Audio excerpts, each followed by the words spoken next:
Yun, what's up mga kaibigan? Meron akong ditong gawa na DIY circular table na pinagawa sa atin ng tropa sa taga Molino. Pang home DIY niya.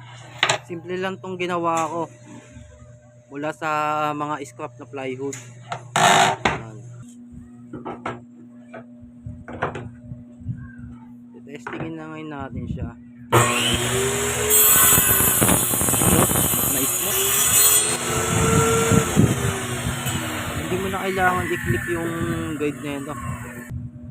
Iikot mo lang ng kaliwa ang pasikip, tapos ang kanan naman yung pampaluwag.